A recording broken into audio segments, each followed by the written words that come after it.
now we have studied business environment, the meaning of business environment, what business environment means, as well as the various features that affect the business environment. We have studied all this, but one question that comes to mind is, why are we studying business environment? Okay.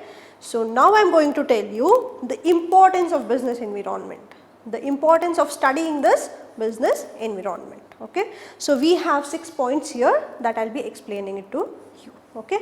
So the first point is the importance of business environment. It enables the firm to identify opportunities and getting the first mover advantage.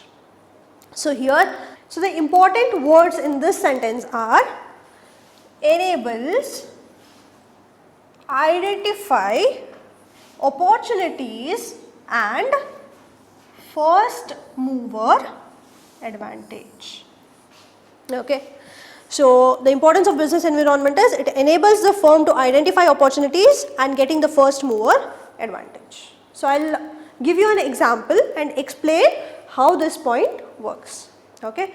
So recently the government of India banned 59 applications, and one of the most important application to get banned was TikTok. Okay. Now you also have heard of Facebook and Instagram, which is owned by a person called as Mark Zuckerberg. Okay. All these 3 applications, that is TikTok and Facebook and Instagram, are widely used by billions of people across the globe. Fine. So what was the service that was provided by TikTok? It was making of short videos and to be put up in the app, viewed by various other users. Okay. So when India banned this TikTok application, what did Mark Zuckerberg come up with? He identified the opportunity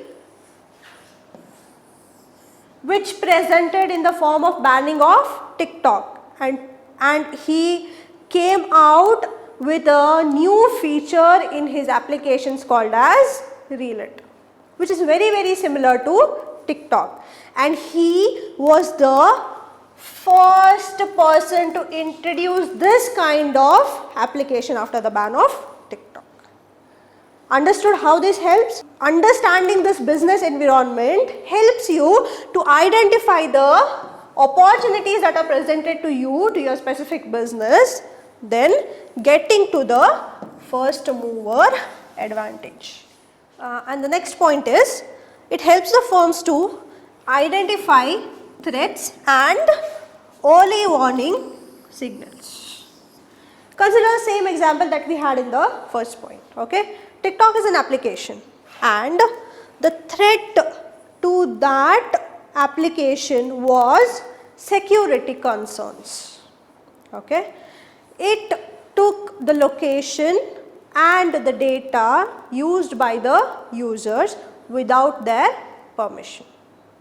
So this is a national security concern for any country across the world. TikTok actually knew the threat that it had, but it did not come up with the solution to this early warning signal. Each threat will have a warning signal, but if you act on it, you can improve your business. So the third point is, it helps tapping useful resources. Instagram has billions of users across the world. When TikTok was banned, what did Instagram do? It tapped useful resources, which means it mimicked what TikTok used to do, and hence it tapped the useful resource, that is. So the fourth point is, it helps in coping with rapid changes. You have all heard of rapid changes, but what exactly is rapid change? The change that happens suddenly and quickly is called as a rapid change. The best example for this rapid change is stock market. Stock market changes every hour and every second, depending on all the different factors that affect the business. Okay. So now, how does understanding business environment help us in accommodating these rapid changes? We will see in the next point. Okay. So I'll give you an example now. We have a pandemic going on right now which is called as COVID-19. Due to this, businesses are not able to open up, which will directly affect their profits, which will in turn affect the economy of a country. Yes. So now if you have a business organization, understanding the business environment helps you to understand this rapid changes. How? See, if you are in business which sells goods only on the physical form, which means you have a store which sells your goods. Now due to COVID-19, rapid changes have come into the play. Now what happens? How do you adapt to this? When you have a store that sells physical products where people are not able to come in, what do? You go on an online platform which sells these products online, which helps you improve your business. Okay. So this is how it helps in assisting planning and policy formulation. So both of these points are interrelated, and when you understand the business environment, it will help you cope with rapid changes as well as it assists you in planning and policy formulation. And whenever you follow and you understand all these 5 points about business environment, what it will lead to is improving performance of your organization.